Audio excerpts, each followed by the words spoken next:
Hi guys, welcome to Pakistani father and son reaction. तो कैसे हैं आप सब। मेरा नाम मुजाहिद है यार। भाई भारत ने तीसरी न्यूक्लियर सबमरीन अपने बेड़े में शामिल करके चीन पाकिस्तान की उड़ा दी रातों की नींद। तीसरी भाई हमारे इंडिया कर क्या रहा है ओए? भाई यानी हमारे भाई इधर साहब बॉर्डर पे भारत कब्रें खोद रहा है, उधर समुद्र में कब्रें खोद रहा वही है ना भाई। भारत यानी समुद्र से अब 3 दिन न्यूक्लियर बड़े हमले पाकिस्तान चाइना पे कर सकते हैं, समुद्र के अंदर से।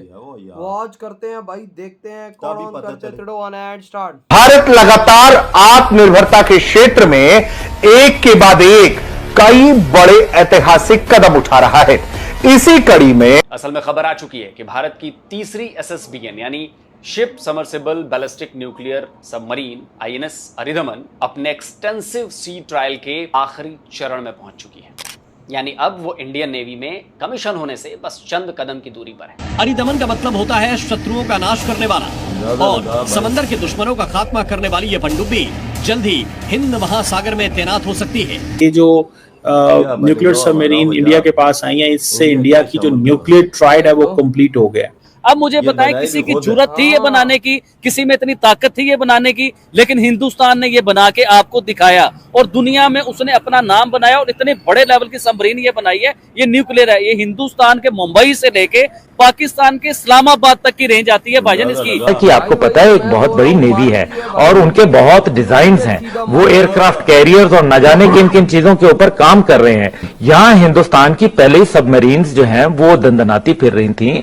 ये तो उनको एक खुला लाइसेंस मिल जाएगा। इकोनॉमिक ग्रोथ नो डाउट बहुत अच्छी हो रही है, लेकिन इंडिया अपने डिफेंस पे बहुत लगा रहा है, अपनी एयरफोर्स को, अपनी आर्म फोर्सेस को, अपनी नेवल को। एक से एक खतरनाक सबमरीन इंडिया बना के बैठा है। आईएनएस अरिधमन न्यूक्लियर मिसाइल्स को भी फायर करने में सक्षम है और यही है इस सबमरीन की सबसे बड़ी ताकत जो इसे सेकंड स्ट्राइक कैपेबिलिटी देती है हमारे देश को। आईएनएस अरिधमन के नौसेना में शामिल होते ही भारत के पास 3 स्वदेशी परमाणु पनडुब्बियां हो जाएंगी, जिनका निर्माण भारत में ही हुआ है। जबकि पाकिस्तान ने परमाणु पनडुब्बी बनाना तो दूर, उसका नाम तक नहीं सुना है। इंडिया, हम लोग एक मकरूज मुल्क हैं। इंडिया एक आईटी में वैसे ही बहुत आगे है हमसे, तो ये कोई अजीब बात नहीं है कि अगर उन्होंने लॉन्च कर दी है।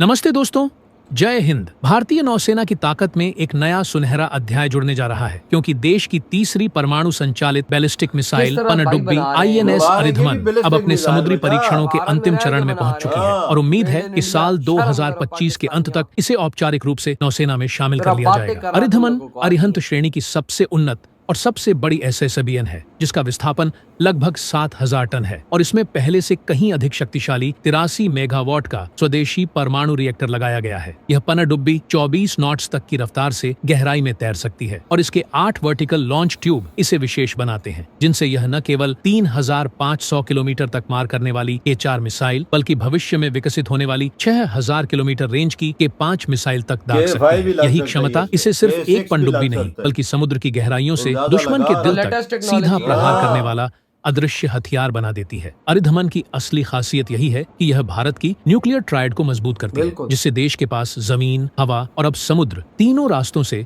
परमाणु जवाब देने की क्षमता होगी। इसका मतलब साफ है कि चाहे कोई दुश्मन पहला वार क्यों न करे, भारत के पास सेकंड स्ट्राइक कैपेबिलिटी रहेगी। ये पनडुब्बी लगभग 70% स्वदेशी तकनीक और उपकरणों से बनी है, जिसमें लार्सन एंड टुब्रो जैसी भारतीय कंपनियों ने अहम योगदान दिया है। कमीशन होने से बस चंद कदम की दूरी पर है। हालांकि ऐसा नहीं है कि भारत ने ऑपरेशन सिंदूर के बाद आईएनएस अरिधमन की कमीशनिंग का काम तेज किया है। असल में भारत की self made nuclear powered submarine का प्रोजेक्ट तय समय पर चल रहा है। देखिए, ये खबर जो है, ये जो आपको मैं दिखा रहा हूँ, ये पिछले साल अगस्त की है। तब ये बताया गया था कि भारत अपनी तीसरी न्यूक्लियर पावर्ड सबमरीन को अगले 6 महीने में कमीशन करने के लिए तैयार है। हालांकि इसकी डेडलाइन 2025 के अंत तक थी। फरवरी में बताया गया कि आईएनएस अरिधमन कई तरह के टेस्ट से गुजर रहा है और इसे साल के अंत तक इंडियन नेवी में शामिल कर लिया जाएगा। और अब यह खबर आ गई है कि हमारी होममेड एसएसबीएन आईएनएस अरिधमन अपने एक्सटेंसिव सी ट्रायल्स के आखिरी फेज से गुजर रही है। और इतना ही नहीं दोस्तों, आपको जल्द ही भारत की चौथी एसएसबीएन के बारे में भी खुशखबरी मिलने वाली है, क्योंकि भारत ने पिछले साल अक्टूबर में ही अपनी अगली एसएसबीएन को लॉन्च कर दिया था। हालांकि अब तक इसका कोई नाम नहीं दिया गया है, लेकिन इसे एसएसबीएन S4 स्टार उस पर लगाया गया है, उसका ये कोड नेम दिया गया है। तो अभी हम बात करते हैं आईएसएस अरिधमन की। तो आईएनएस अरिधमन के भारतीय नौसेना में शामिल होने से होगा क्या? मतलब इसका कितना बड़ा फायदा भारत की फायदा नेवी नहीं को है मिलेगा। यार। तो दोस्तों होगा यही समुद्री कि इंडियन ताकत नेवी को में एक और ऐसा सी हो बेस्ड गया कि न्यूक्लियर चाइना और डेटरेंस की ताकत पाकिस्तान की मिल तो जाएगी। कब्रें खोद देंगे। अब तक तो आप ये जान चुके हैं कि आईएनएस अरिदमन एक nuclear powered ballistic missile submarine है।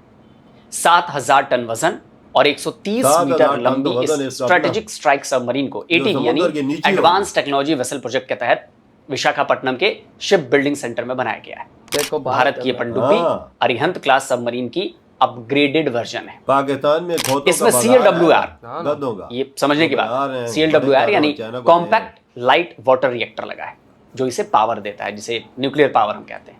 CLWR का एकोस्टिक सिग्नेचर आईएनएस अरिहंत और आईएनएस अरिघात की तुलना में काफी कम है। इस वजह से दुश्मन के लिए इसे डिटेक्ट करना और ज्यादा मुश्किल हो जाएगा। सी सरफेस पर इसकी मैक्सिमम जो स्पीड है वो 28 किलोमीटर पर आवर है, जबकि समंदर के भीतर यानी पानी में इसकी स्पीड 44 किलोमीटर प्रति आवर की है। अब इसकी रेंज और पानी के अंदर टिके रहने की इसकी क्षमता के बारे में भी जान लीजिए। तो इसकी रेंज जो है वो अनलिमिटेड है, यानी टेक्निकली ये हजारों हजार किलोमीटर दूर तक जाकर ऑपरेशन को अंजाम दे सकते हैं। इसका पता नहीं। और इतना ही नहीं, एंड्योरेंस यानी पानी के अंदर रहने की जो काबिलियत है वो भी एक तरह से कहें तो अनंत समय तक रह सकती है। हाँ, इसे तभी कहीं रुकने या पानी से बाहर आने की जरूरत पड़ती है जब इसमें कोई टेक्निकल फॉल्ट आ जाए, या फिर क्रू को चेंज करना हो, या फिर क्रू के लिए फूड सप्लाई, राशन और बाकी जो चीजें हैं उसकी जरूरत हो। इधर हुई है वीडियो खत्म भाई साहब। भारत इधर से न्यूक्लियर सबमरीन ऐड कर रहा है और इधर पाकिस्तान आधा डूबा हुआ है। आधा क्या डूबा हुआ है, पूरा पाकिस्तान इस टाइम डूब गया है। भारत ने इन गधे के बच्चों को वार्निंग दी, पानी आ रहा है, इन गधे के बच्चों ने कुछ किया ही नहीं आगे से। पूरा पाकिस्तान इस टाइम डूबा हुआ है। और उधर देखो भाई भारत की सबमरीनें बन रही हैं, वही सबमरीन उसी पानी के अंदर आ गया, हमें ठोक जाए, हमें क्या पता। इधर से निकला पाकिस्तान ही आ जाए, क्या पता चलेगा। नहीं पता लगता भाई साहब। इधर का रडार एक मक्खी डिटेक्ट नहीं कर सकता, तो भाई साहब सबमरीनें किधर से पकड़ेगा। हमारा क्या बनेगा ओ भैया। इंडियन तो मेरे कब्रें खोद दी हैं, बॉर्डर में कब्रें खोद दी हैं, समुद्र में हर जगह कब्रें खोद दी हैं। क्या बनेगा इनके पास, क्या है यार। इंडिया ने इनको 2 दिन पहले बताया कि पानी आने वाला है, इन्होंने कुछ किया ही नहीं है।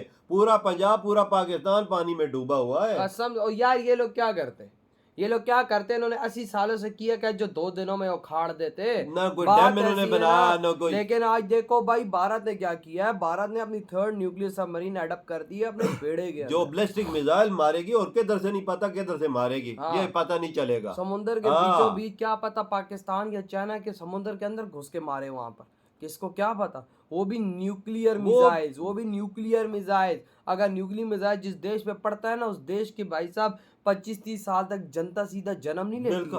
ये इंडिया ये है भारत की ताकत। देखो ना किस तरह से समुद्र की ताकत में भारत इजाफा कर रहा है दिन ब दिन। यार वजह इजाफा करना पड़ता है ना, क्योंकि चाइना भी कर रहा है, तो और पाकिस्तान के पास तो है कुछ नहीं। मैं तो सच बोलूंगा, चाइना की भी चीखें निकल गई। जिस स्पीड से चाइना नहीं अपनी नेवी को स्ट्रॉन्ग कर रहा था, भारत उसने 3 गुना स्पीड से अपनी नेवी को स्ट्रॉन्ग कर बिल्कुल कर रहा है भाई साहब। इस 1 साल के अंदर ये दूसरी न्यूक्लियर सबमरीन है जो भारत अपने बेड़े के अंदर ऐड कर रहा है। तो सोचो कि भारत के इंजीनियर्स, भारत के वर्कर्स भारत को स्ट्रॉन्ग बनाने के लिए किस तरह से मेहनत कर रहे हैं। यार मेक इन इंडिया है, सबसे बड़ी बात है, इंडिया ने खुद बनाई है। सबसे बड़ी बात, किसी देश की मदद के बगैर भाई, ना ऑर्डर का डिले, ना कुछ और, किसी देश की मिन्नतें नहीं, अपने दम पे, अपने बलबूते पे बनाई है। तो पाकिस्तानी बकचोदों ने एक सुई का कारखाना भी नहीं लगाया हो यार। इन बकचोदों ने 80 सालों में इंडिया ने क्या कुछ बना के अपने मुल्क को खड़ा कर दिया, कसम से। तो भाई आपके क्या थॉट है इस बारे में, तेरी वीडियो तुम करते